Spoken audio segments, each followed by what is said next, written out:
भाजपा ने बनाया अटल बिहारी वाजपेयी का जन्मदिन। भाजपा विधायक दल की बैठक में हुआ फैसला। सुंदरनगर में गहरी खाई में गिरी कार। मंत्रिमंडल में जगह पाने के लिए आज से फिर गरमाएगी कांग्रेस की राजनीति। हिमाचल में 2 गुना हुआ कोरोना केस। राजभवन पहुंची दफ्तर बंद करने की लड़ाई। भाजपा अटल बिहारी वाजपेयी के जन्मदिन को सुशासन दिवस के रूप में मनाती है। इस उपलक्ष्य में पूर्व मुख्यमंत्री जयराम ठाकुर, भाजपा प्रदेश अध्यक्ष सुरेश कश्यप, प्रदेश प्रभारी अविनाश राय खन्ना, मंगल पांडे, सतपाल सत्ती, विपिन परमार, रणधीर शर्मा, त्रिलोक जम्वाल और राकेश जलमाल अन्य भाजपा दिग्गज नेताओं ने रिच मैदान पर अटल बिहारी वाजपेयी की प्रतिमा पर पुष्पांजलि अर्पित की। इस अवसर पर पूर्व मुख्यमंत्री जयराम ठाकुर ने कहा कि वाजपेयी जी ने अपने पूरे जीवन में शांति, अस्तित्व, करुणा, समानता, न्याय के आदर्शों का पालन किया। अटल बिहारी वाजपेयी एक कवि, लेखक, पत्रकार, राजनेता, स्वतंत्रता सेनानी और दूरदर्शी व बहुमुखी प्रतिमा के धनी है। वह एक सच्चे राष्ट्रवादी थे और हमारे राष्ट्र हित के लिए दलगत राजनीति से ऊंचे विचार रखते थे। भारत रत्न अटल बिहारी वाजपेयी जी का आज जन्मदिन है और स्वाभाविक रूप से हम सब लोगों के लिए एक भावुक क्षण भी है। अटल जी देश के प्रधानमंत्री रहते हुए, चाहे वो विपक्ष के नेता रहे, हिमाचल के साथ उनका एक बहुत ही रिश्ता था, भावुक रिश्ता था और तमाम व्यस्तताओं के बावजूद भी हर वर्ष हिमाचल प्रदेश में आकर के मनाली में ठहरते थे, प्रेमी के गांव में कविताएं लिखते थे, कविताएं सुनाते थे और हिमाचल के लोगों के साथ इस प्रकार के एक रिश्ता उन्होंने कायम किया जिसे हिमाचल के लोग कभी भूल नहीं सकते हैं। बतौर प्रधानमंत्री अटल बिहारी वाजपेयी जी का देश के लिए एक बहुत बड़ा योगदान रहा और एक प्रधानमंत्री के नाते भारत की छवि राष्ट्रीय अंतर्राष्ट्रीय स्तर पर जिस प्रकार से उनने एक मजबूत भारत, आगे बढ़ता हुआ भारत, इस दृष्टि से कायम करने में सफलता हासिल की, उस सारी चीज़ को हम कभी भूल नहीं सकते हैं। उनके योगदान को आज पूरा देश स्मरण करता है।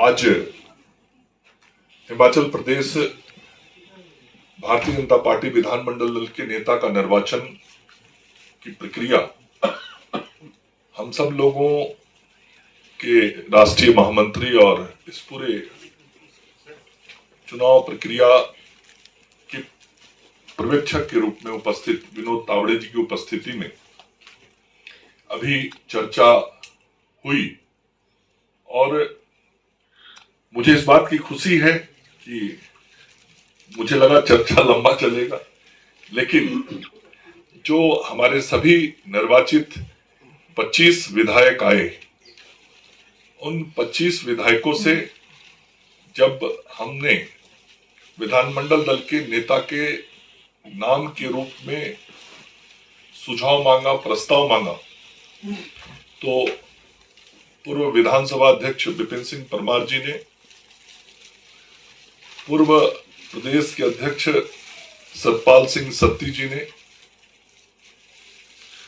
सुखराम चौधरी जी ने, हंसराज जी ने, अनिल शर्मा जी ने, रणधीर शर्मा जी ने, मतलब सभी लोगों ने, रीना जी ने, और एक क्रम डॉक्टर जनक जी ने एक क्रम से चौपाल से हमारे बलवीर जी ने, सभी लोगों ने एक साथ एक ही नाम का प्रस्ताव सभी 24 विधायकों ने दिया और मैं मीडिया के मित्रों के सामने भी सभी साथियों से ये जरूर कहना चाहता हूं कि हम सब लोग जो अभी प्रस्ताव दिए उस पर हम सब सहमत हों, तो एक साथ जो नाम हम सब लोगों ने दिया है वो राज्य के पूर्व मुख्यमंत्री जयराम सिंह जी का नाम प्रस्तावित हुआ है।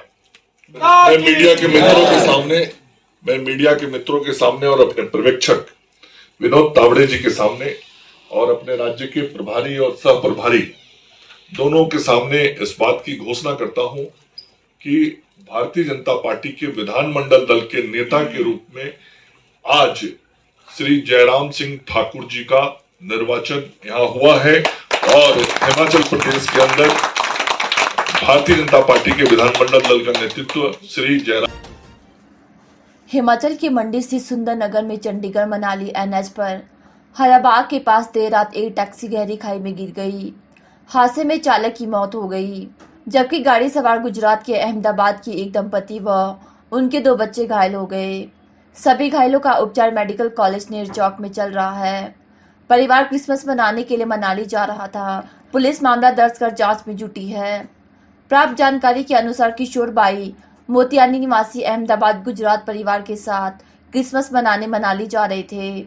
जैसे ही उनकी गाड़ी चंडीगढ़ मनाली एनएच पर सुंदरनगर के हराबाग के पास पहुंची तो चालक चेतन सिंह ने गाड़ी से नियंत्रण खो दिया, जिस कारण गाड़ी पैराफिट से टकराने के बाद नाले में जा गिरी। जैसे ही स्थानीय लोगों को घटना का पता लगा तो उन्होंने तुरंत घायलों को सिविल अस्पताल सुंदरनगर पहुंचाया, लेकिन वहां पर डॉक्टरों ने चालक चेतन सिंह को मृत घोषित कर दिया और बाकी लोग घायल हुए हैं, जिन्हें मेडिकल कॉलेज नेरचौक में भर्ती करवाया गया है। डीएसपी सुंदरनगर दिनेश कुमार ने बताया कि हादसे में गाड़ी चालक की मौत हो गई, अन्य 4 लोग घायल हुए हैं। पुलिस ने मामला दर्ज कर जांच शुरू कर दी है। हादसे के सही कारणों का पता लगाया जा रहा है।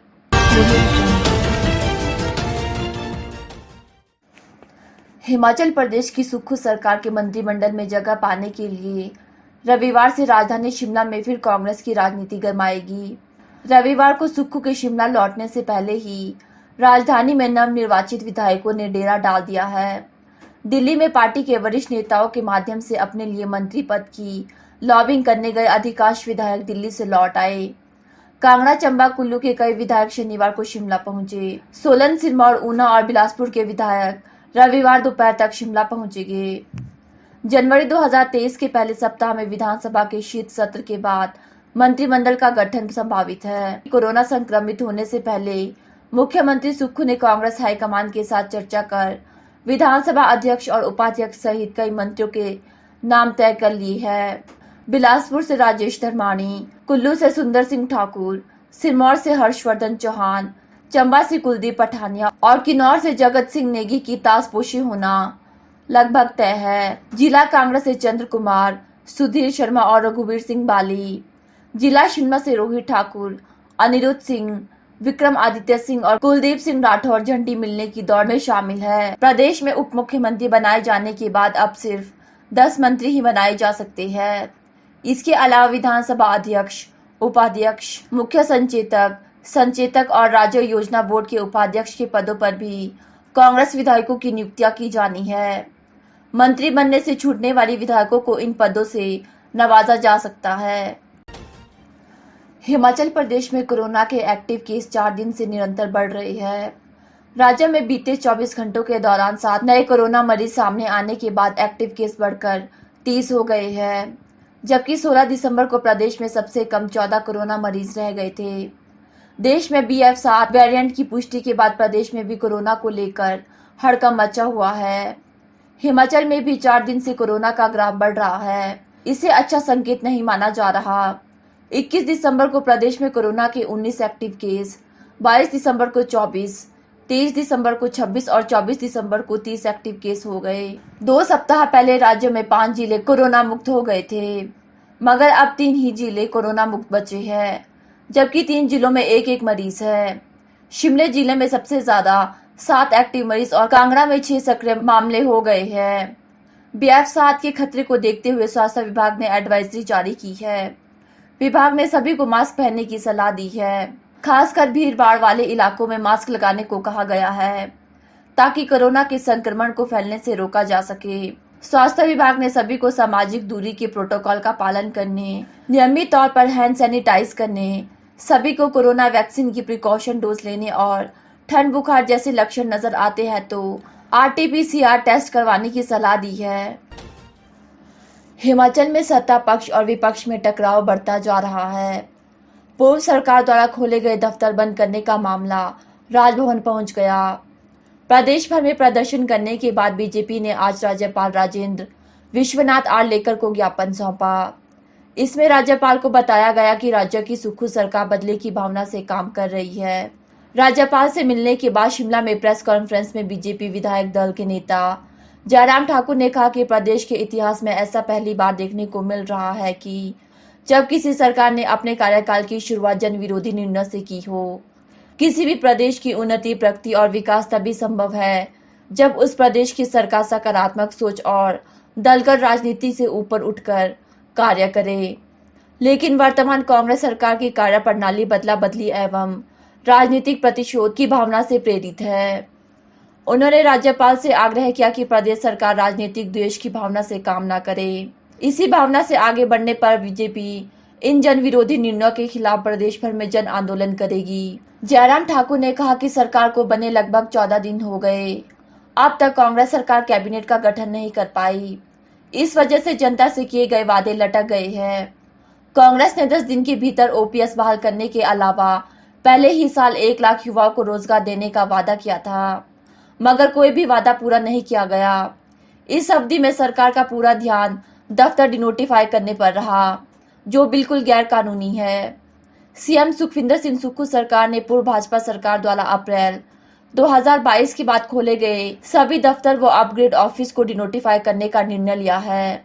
सरकार के इस निर्णय के बाद सभी विभाग डिनोटिफिकेशन को लेकर अलग अलग नोटिफिकेशन जारी कर रही है। इससे बीजेपी आग बबूला हो गई है।